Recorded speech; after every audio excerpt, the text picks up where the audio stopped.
반갑습니다. 오늘 여리고성과 아이성 말씀을 함께 나누도록 하겠습니다. 성경 말씀은 여호수아 6장 20절, 우리 한 절만 같이 한번 보도록 하겠습니다.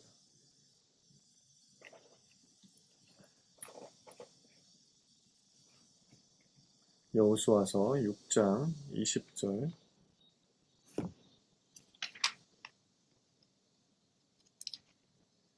다 같이 성경을 함께 펴시고 함께 말씀을 읽어보겠습니다. 여호수아 6장 20절.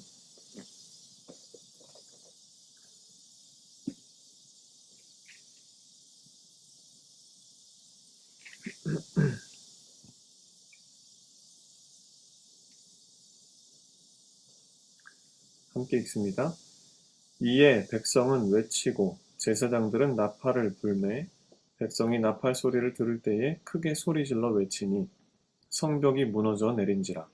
백성이 각기 앞으로 나아가 그 성에 들어가서 그 성을 점령하고. 아멘.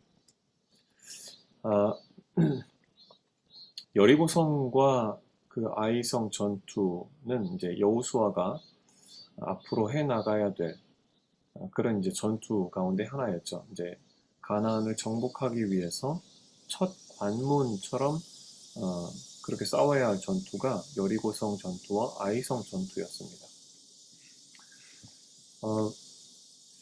이제 여호와의 군대 장관 앞에 신발을 벗고 그리고 이제 요단강을 건너고 요단강 건넌 이후에 길갈에 그 요단강에서 가지고 온 12돌을 거기다가 세워두도록 그렇게 이제 명령을 하고 하나님의 그 명령에 따라서 12돌을 세우고 나서 그 길갈이라고 하는 그곳에서 할례를 행합니다. 그리고 이제 그 첫 번째 적진이 바로 여리고성이었습니다. 사실 가나안을 이제 진격해 들어갈 때 요단강을 건너는 것, 이 강을 건너는 것도 이 강도하에서 전쟁에서는 강도하가 굉장히 어려운 일이에요. 건너다가 어디선가 급습해 오는 적군이 있다면 그대로 패배하기 때문에 그렇죠. 근데 하나님께서 요단강을 건너도록 하셨고 물줄기를 막아서 맨 땅을 마른 땅을 건너듯이 그렇게 건너도록 하셨다 했고 그리고 이제 그 적진에 들어갔기 때문에 요단강 건너 적진에 들어갔기 때문에 거기서는 정말 초긴장 상태를 유지해야 함에도 불구하고 하나님이 그곳에 들어가서 할례를 하도록 합니다. 할례를 하고 나면 남자 군인들은 뭐 한 일주일 동안은 꼼짝을 못해요. 어디선가 급습해 오면 뭐 그대로 다 멸절하게 되어 있습니다. 그런데 할례를 행하도록 했다 하는 것이죠. 광야에서 하지 못했던 그 할례. 그리고 젊은 세대들이 이제 주력 세대가 되었기 때문에 그들이 할례를 하도록 하나님께서 명령을 하셨고 이 할례는 거룩함을 상징하는 것이고 하나님과의 계약을 상징하는 것입니다. 하나님과 관계를 아주 하나님께서 분명하게 하시는 거죠. 그리고 이제 그 여리고성과 아이성 전투가 시작이 되는데 각각 따로 일어난 전투처럼 보이지만 사실 두 전투는 함께 우리가 봐야 할 필요가 있습니다. 아이성 전투의 패인이 여리고성 전투의 마무리에 있었기 때문에 그렇죠. 여리고성보다 작고 점령이 쉬워 보인 아이성 전투는 3,000명의 군사만 올라갔지만 크게 패하고 걸음아 날 살려라 하고 주랭랑을 도망쳐 나와야 했습니다. 이 여호수아가 이끄는 이스라엘 군대가 패한다는 거 사실 이해하기 어렵습니다. 근데 왜 패했을까? 여리고성 전투 먼저 살펴보면서 그 답을 천천히 한번 찾아보도록 하겠습니다. 오늘 본문 이제 여호수아 6장 우리가 20절을 읽었지만 그 첫 구절 여호수아 6장 1절을 보면 이스라엘 자손들로 말미암아 여리고는 굳게 닫혔고 출입하는 자가 없더라 그렇게 시작을 합니다. 쥐새끼 한 마리 보이지 않았다 이 말이에요. 분위기가 굉장히 삼엄하죠. 지금 이스라엘 자손이 가까이 왔다는 것을 알고 굉장히 그 철통 경계를 하는 듯한 그런 느낌입니다. 이것은 이제 정탐꾼들이 온 것을 알고 여리고 군인들이 그들의 뒤를 쫓아나갔고 성문이 닫혔다고 한 이후, 그러니까 지난번에 누굽니까? 그 기생 라합의 집에 정탐꾼이 들어왔었죠. 그리고 이제 정탐꾼들을 숨겨두고 이쪽으로 빨리 가면 잡을 수 있다. 그 기생 라합이 재치 있게 얘기하는 바람에 군인들이 그쪽 방향으로 빨리 쫓아 잡으러 나갔죠. 그리고 성문이 닫혔다. 그렇게 표현되어 있는데 그렇게 한 이후에 줄곧 닫혀 있는 상태를 말하는 것으로 봐도 무방할 것이에요. 그만큼 여리고 사람들은 이스라엘을 두려워하고 있었다는 말입니다. 한편 여리고는 공략하기에 그리 만만치 않은 성이라는 뜻일 겁니다. 여리고는 지구상에서 가장 낮은 곳, 해발 마이너스 250m에 위치해 있어요.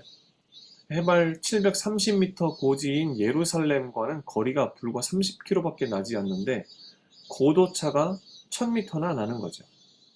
지대가 낮은 곳이다 보니까 여리고는 전쟁으로 많은 피해를 입었던 도시입니다.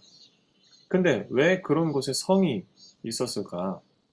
그곳은 이제 고대로부터 물이 풍부하고 땅이 비옥해서 곡식이 잘 되고 종려나무와 야자 등이 잘 되는 곳으로 유명합니다. 전쟁 피해도 잦았지만 타 지역에 비해서 풍요롭다는 것 때문에 사람들이 운집해서 성을 쌓게 한 것이죠. 전쟁에서 식량은 필수 요건이기에 저지대였음에도 성이 세워진 겁니다. 보통 성은 고지대에 세웠습니다. 방어하기에 좋기 때문에 그렇죠. 전쟁하기에도 유리하고. 근데 저지대에 성이 세워졌다는 거죠. 이 고고학적 발굴에 의하면 이 여리고 성벽은 이중으로 되어 있는데 외성은 그 하단은 돌벽 5m, 그 위에 흙벽 7m에서 9m 정도였고 외성 높이에서 시작해서 제방을 경사지게 이렇게 쌓아 올려서 내성의 기초가 14m 높이가 되게 했다는 겁니다. 그 위에 7m 흙벽을 더 쌓았죠. 그러니까 여호수아의 군대가 12m짜리 그 외성을 넘어서 들어간다고 해도 21m짜리 내성이 또 딱 버티고 서 있는 것이죠. 이게 만만한 그 공성전이 아닌 거죠. 근데 여호와의 그 군사령관이 내린 작전이 너무 단순해요. 성문이 굳게 닫혀 있는 여리고 성을 하루에 한 번씩 돌라는 명령이었습니다. 성을 도는 방법은 7제사장이 양각 나팔을 잡고 언약궤 앞에서 걷고 백성들은 그 뒤를 따르라는 거였죠. 양각 나팔을 계속해서 불고 또 불라는 말입니다. 무슨 전쟁을 하는데 성을 빙빙 돌라 하는 겁니까? 또 나팔을 또 왜 불라는 거예요? 도대체 이해가 가지 않죠. 일반적으로 이런 여리고성을 함락하기 위해서는 그 아까 잠깐 말씀드린 공성전을 벌여야 돼요. 성을 공격하는 전쟁이다 이 말이죠. 공성전.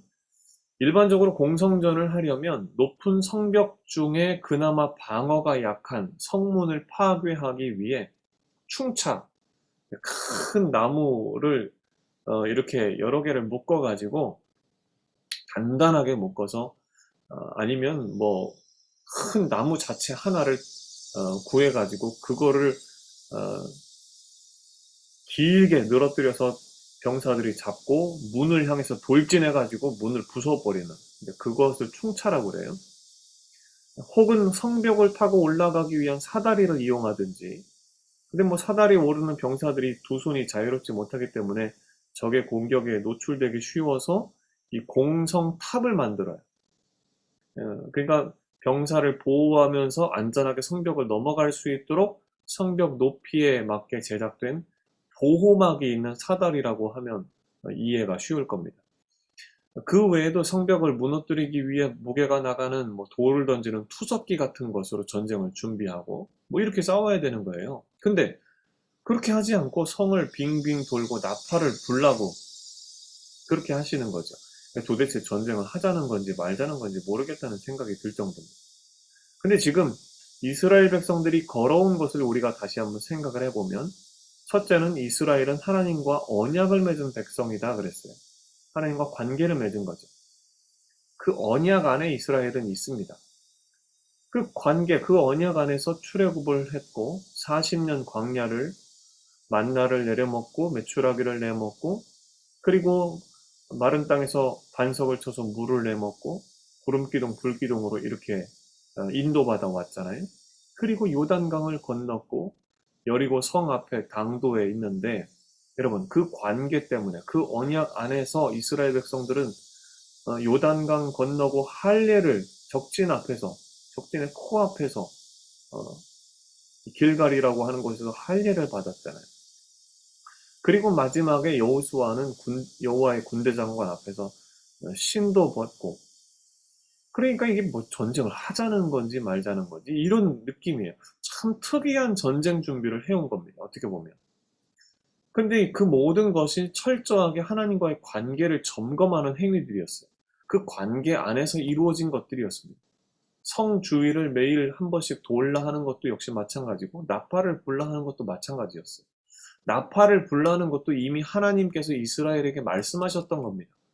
민수기 10장 9절에 너희 땅에서 너희가 자기를 압박하는 대적을 치러 나갈 때에는 나팔을 크게 불지니 그리하면 너희 하나님 여호와가 너희를 기억하고 너희를 너희의 대적에게서 구원하시리라. 나팔을 불어야만 하나님이 기억하시고 도우신다는 뜻은 아닐 테지만 하나님과의 관계를 늘 생각하라는 상징적인 의미가 있다고 봐야 할 것입니다. 그래서 이 여리고 전쟁에서도 하나님은 이스라엘 백성과의 관계 안에서 치러야 하는 전쟁임을 보여주려고 하고 있다는 거예요. 자, 6장 2절을 한번 보시죠. 6장 2절. 거기 보시면 6장 2절에 여호와께서 여호수아에게 말씀하셨고 6절과 8절로 가서 보면 6장 6절과 8절로 가서 보면 여호수아는 제사장과 백성에게 명령을 합니다. 그리고 6장 11절부터는 제사장과 백성들이 순종하는 모습이 나옵니다. 첫날 한 번 성 주위를 돌게 했다는 거예요.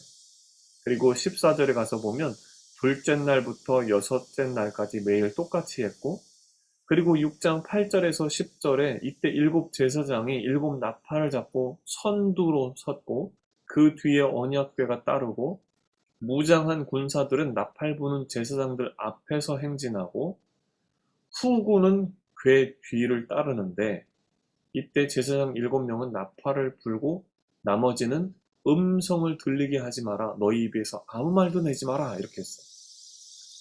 자, 분위기가 어떻습니까? 나팔 소리 외에는 아무 소리도 내지 말라. 나팔 소리가 우 하고 불리고 나서는 쥐죽은 듯이 조용한 겁니다. 그리고 그냥 도는 거예요. 이때 여리고 성내의 분위기가 어땠을까요? 자, 이스라엘 구인들은 성을 조용히 돌고 있습니다. 나팔 한번 딱 불고 나서 성을 그냥 조용히 돌아요. 하루에 한 번 아침에 일찍 일어나서 한 번만 성 주위를 도는데 나팔 소리만 들리고 아무 소리도 들리지 않으니까 성 내 사람들이 처음에는 나팔 소리 때문에 놀랐는데 나팔 소리가 울렸을 때 야, 전쟁이 이제 시작되나 보다 뭐 이런 분위기를 느꼈을 텐데 나팔 소리가 나고 성을 그냥 조용히 그 도는 그 백성들을 보면서 이게 뭐지? 야, 너무 조용한데 왜 이러지? 뭐 이런 긴장감이 돌았을 거예요. 이튿날도 아침에 나팔 소리 나고 성 주위를 삥 둘러 어? 그 돌고 하루 종일 아무 소식도 없어요. 소리도 없어요. 한편 여리고 성내에서는 도대체 저들이 성 밖에서 뭐 하는 건가? 그렇게 하루, 이틀, 사흘, 나흘, 닷새, 엿새 시간이 지나가면 지나갈수록 긴장감은 점점 더해졌을 겁니다. 또 괴를 들고 돈다는 소문이 성내에 파다하게 돌면서 저들의 신이 뭔가를 하는 것인가 싶기도 했을 거예요. 여하튼 두려움이, 긴장이 그 최고조에 달하지 않았을까.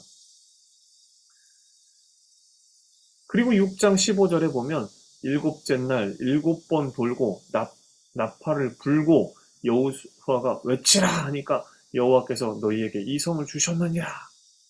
그렇게 하니까 20절에 이에 백성이 외치고 제사장들은 나팔을 불고 나팔 소리를 들을 때 크게 소리질러 외치니 성벽이 무너져 내렸다.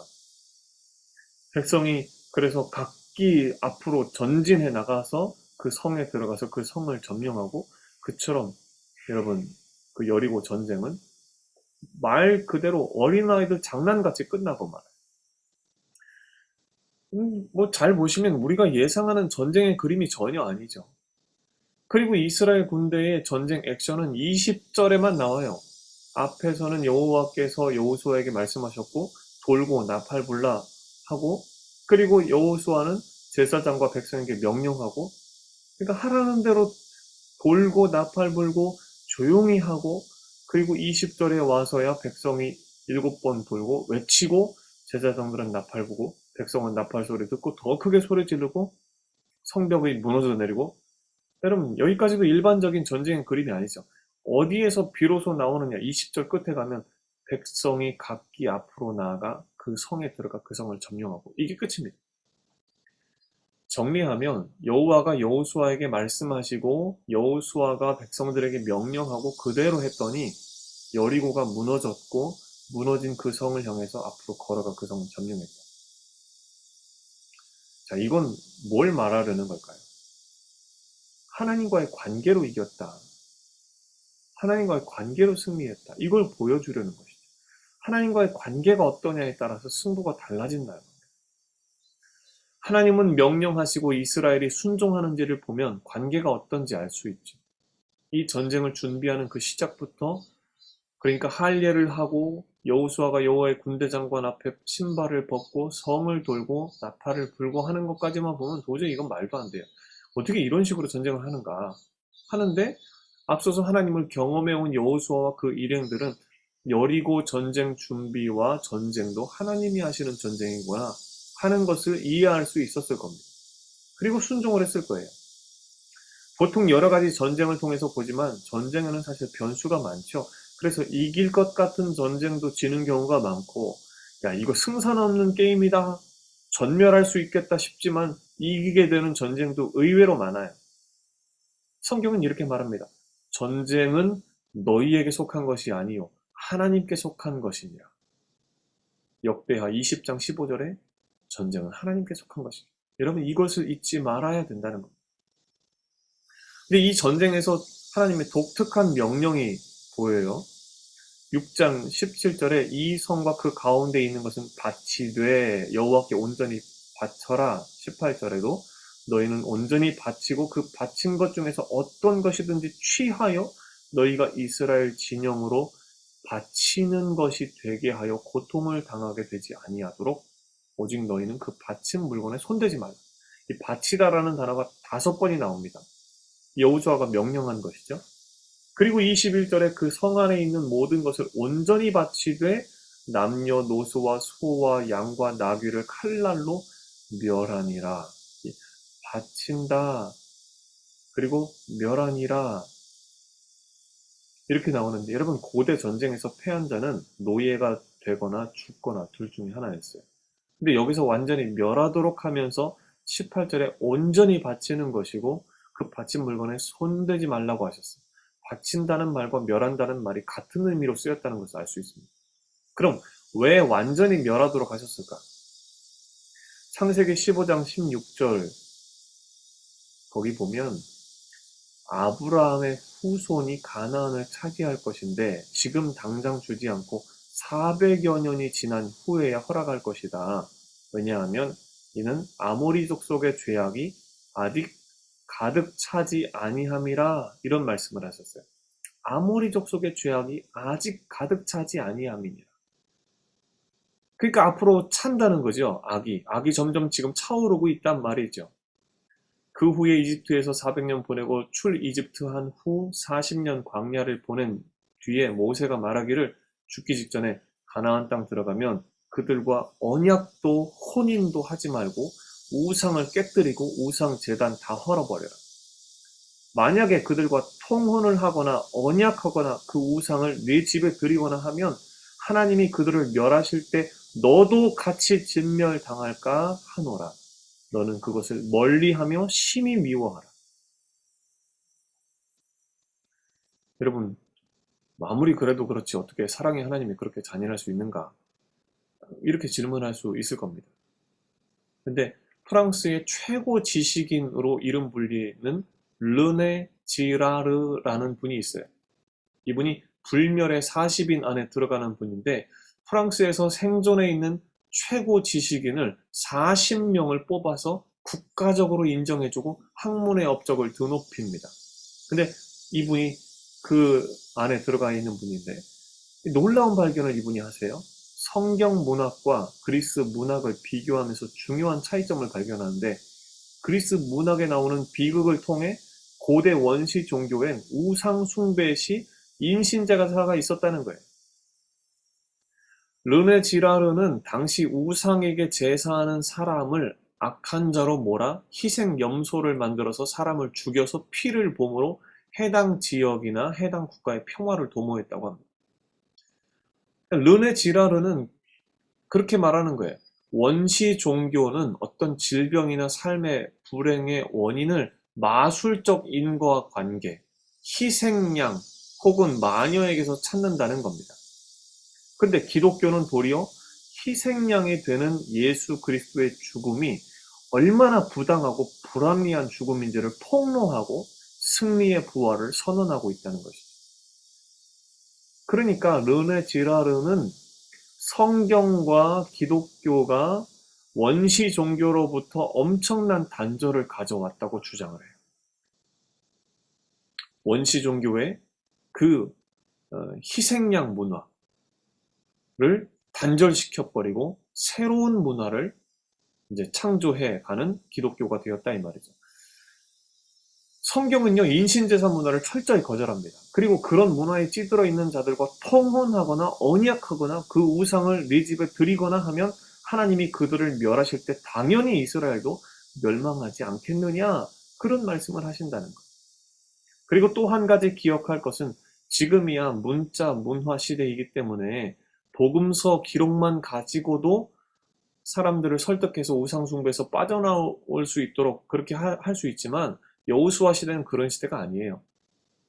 그러니까 나라와 나라 간의 문화 충돌을 그대로 맞닥뜨리면서 거룩한 문화로 잔인하고 폭력적인 문화를 몰아내는 수밖에 없다는 겁니다. 여호수아는 그런 문화 전쟁의 첫 발을 내딛는 책이라고 봐야 한다는 거예요. 자, 그렇게 6장 24절 성과 그 가운데 있는 모든 것을 불사르고 여리고 성 안에 있는 모든 것을 그래서 철저히 진멸하는데 25절에 보니까 딱 한 사람, 한 가족만 살아나죠. 여호수아가 기생 라합과 그의 아버지의 가족과 그에게 속한 모든 것을 살렸다. 이는 여호수아가 여리고를 정탐하려고 보낸 사자들을 그 기생 라합이 숨겨줬기 때문이다. 성경이 그렇게 말합니다. 그러니까 라합은 신부는 기생이지만 안목은 거룩한 백성의 안목을 가지고 있었어요. 듣는 귀가 있어서 술집에서 기생 노릇하면서 상인들이 술 마시러 와서 횡설수설하는 이야기를 듣다가 귀가 열리고 눈이 열리게 되었는데 여러분 그러나 그녀는 이방인이었고 진멸의 대상이었지만 하나님을 보는 눈이 열려서 진멸당하지 않고 이스라엘 나라가 임할 때 모두 다 진멸당하는 순간에 생명을 얻는 자가 되었다는 것이죠. 라합은 유다 지파와 결혼해서 다윗 왕의 조상이 되었다고 지난번에 말씀을 드렸습니다. 예수님의 육신적 조상이 되었다는 것이죠. 근데 반대로 이런 인물이 나와요. 여호수아 7장에 보면 아간이라는 인물이 온전히 바친, 여리고성을 점령하면서 온전히 바친 물건 중에서 몰래 뭘 빼냈어요. 신할산 외투. 이 신할산 외투라는 것은 바벨론제, 그 당시에 바벨론제 외투입니다.